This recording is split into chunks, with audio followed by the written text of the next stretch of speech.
Right, so let's go ahead, get this out of the box and take a look, see what we got.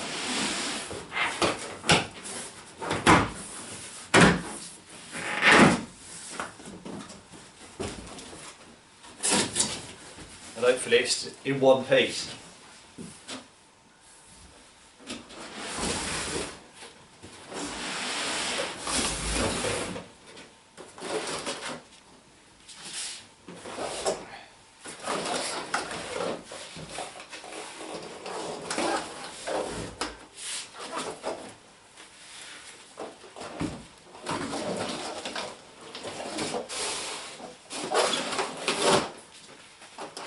Right, so there we have it. So I'll get on, I'll put it together, get some of this off, put it all together for you, and then we'll take a closer look at it. Right, so all I've done is remove the bike from the box, taken the packaging off it, put the bars on. I've got no pedals on it at the moment, so what we're going to do, I'll just grab the scales and we'll weigh it, see what the outcome is straight out of the box.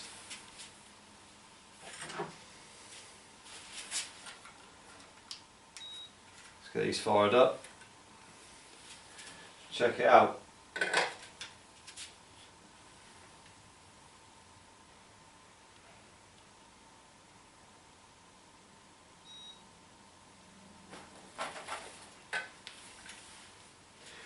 Right, so that's 8.88, as you can see there.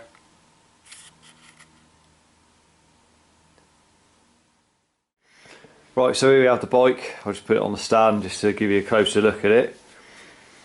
Obviously got the SRAM Force CX1 chain set on it, so it's 1x. So you got your shifters here. You haven't got shifter this side, obviously it's only a 1x system. So it's carbon fork, carbon frame. External bottom bracket, GXP SRAM bottom bracket, external cups, say 1x Force cranks, carbon arms on them. It's got a 40 tooth 1x chainring on it, X-Sync SRAM. SRAM obviously 11 speed chain, 1132 cassette. The rear derailleur, you see there, clutch rear derailleur.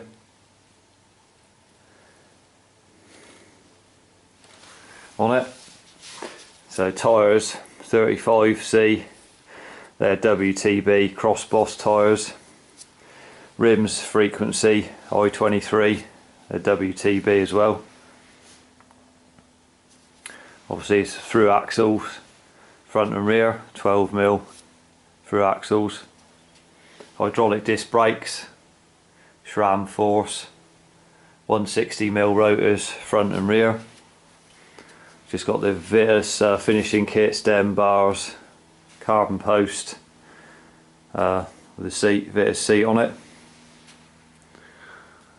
So yeah, that's how it comes. Obviously I just weighed it as you saw and it was 8.88 kilograms as it comes straight out of the box. Right, so here we have the bike. I'm just going to start stripping the bits off it, the SRAM components, everything. I'm going to take all these off and then we're going to swap them over, so I'll crack on with that.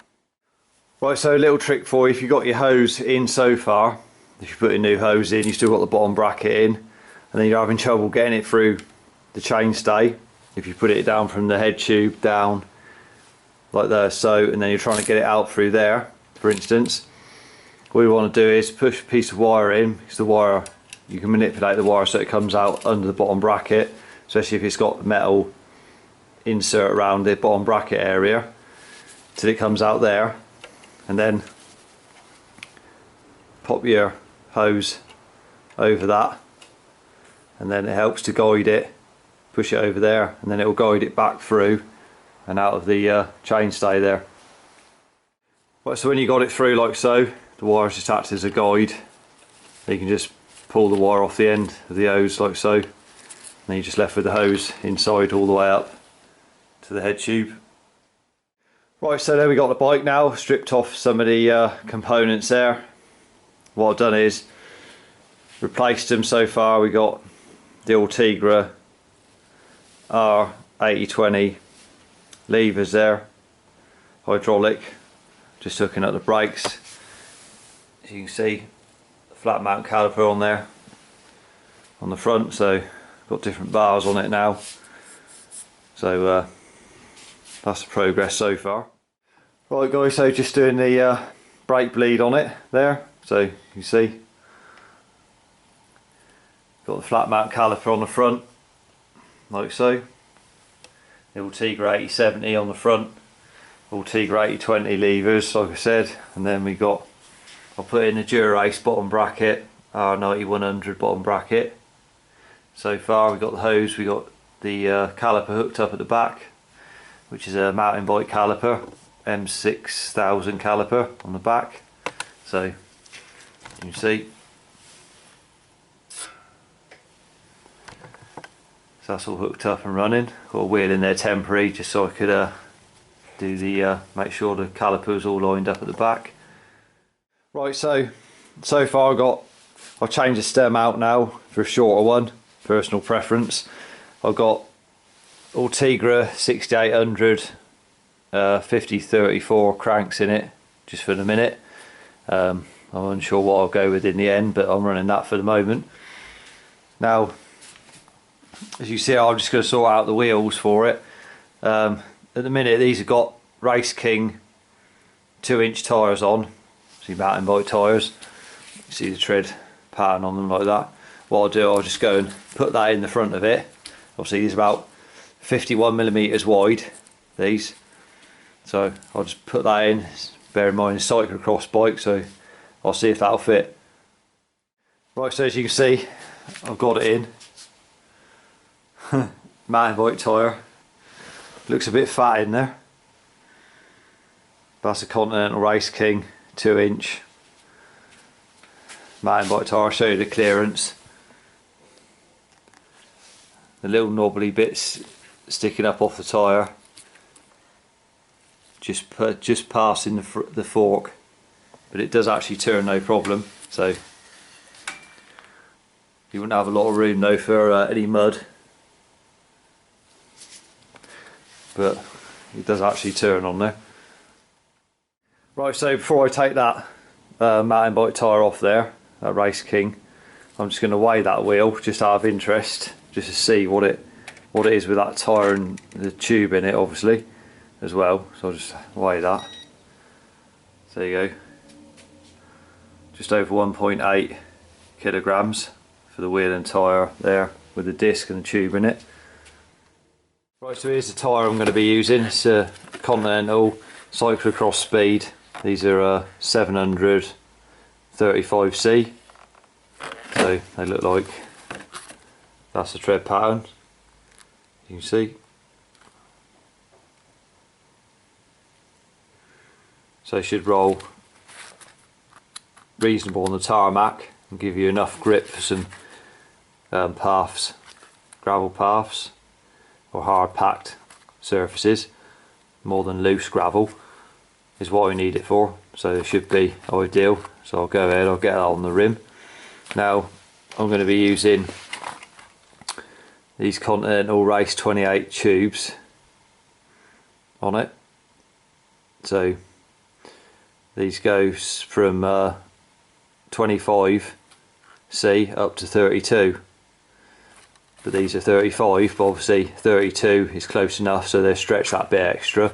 And obviously these tubes should be a little bit lighter than running some bigger tubes that will accommodate this, but say they go from 35 up to 42 or something like that, then the tubes are going to weigh more. So I'll just stick with these, and you'll see in a minute I'll blow them up and they'll be fine on there.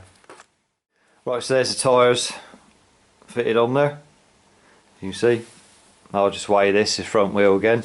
So it was 18,1815 with that mountain bike tyre and that on it, and tube. So I'll just fire the scale up again and see what it comes out at now with these on there instead, just as a comparison, just see what any saving is. So you go 1435 instead of 1815. Right, so we got both the wheels and tyres in there. So next job is fitting the derailleurs up, and we'll wrap the bars. Some little finishing touches, so it's coming together. Right, so beginners, I'm running a 2x on the front now. I need to replace the blanking plate there with a mech hanger there, like that, so I can put on the Ultegra R8000 front derailleur braze on. So I'll swap that over. Right, so there we got the Ultegra front derailleur on there. You can see with the bracket, so you can use a braze on with the 2x. So that's all up and working now.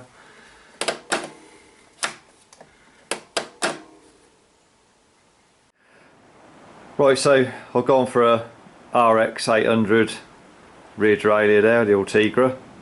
So I'll go ahead, we'll get that mounted on there.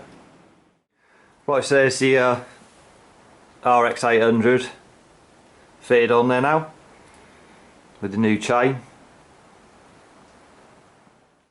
Right, so here we have the R8000 GS long cage rear derailleur. It's 202 grams for that one. And here we have the Ultegra RX 800 clutch rear derailleur, 243. Right, so all that's left to do is weigh the bike again. So let's fire up the scales and see what happens this time.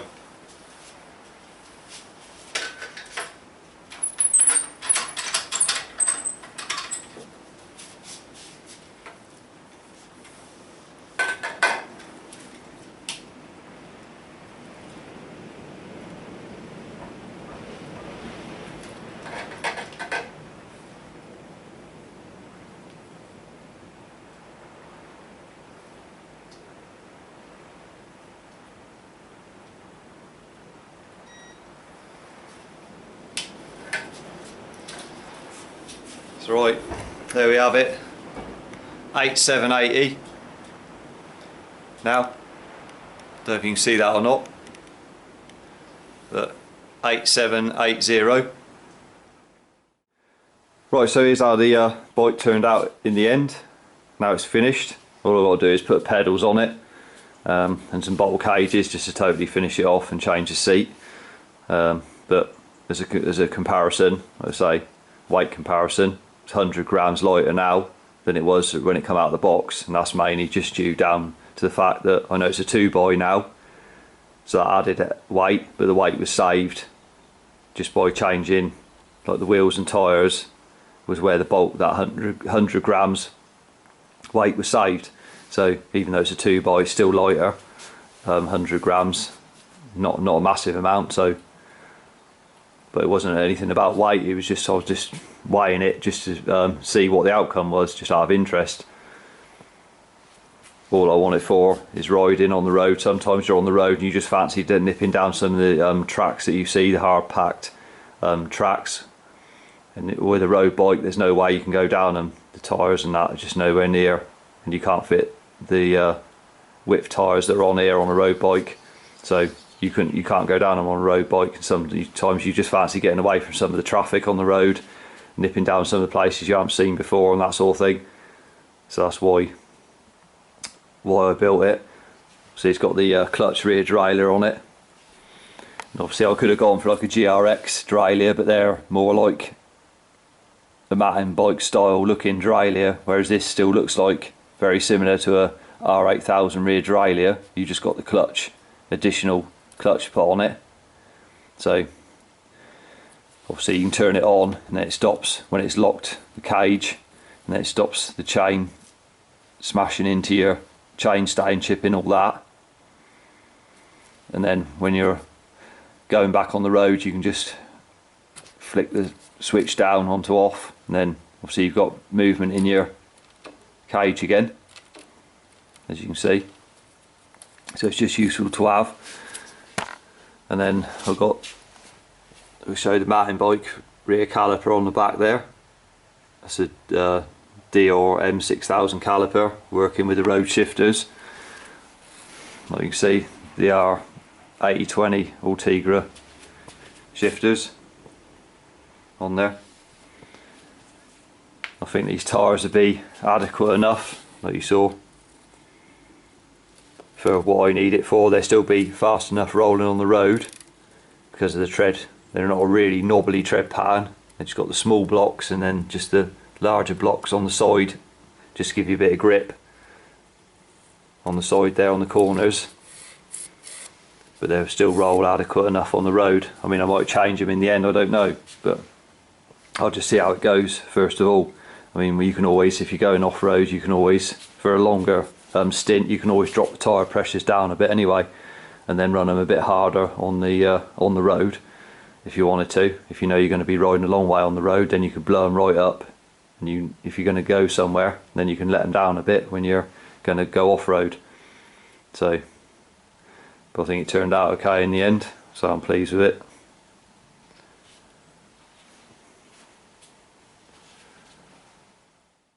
Right guys, there's the bike complete behind me, like I showed. So if you found the video enjoyable, remember to give it a thumbs up.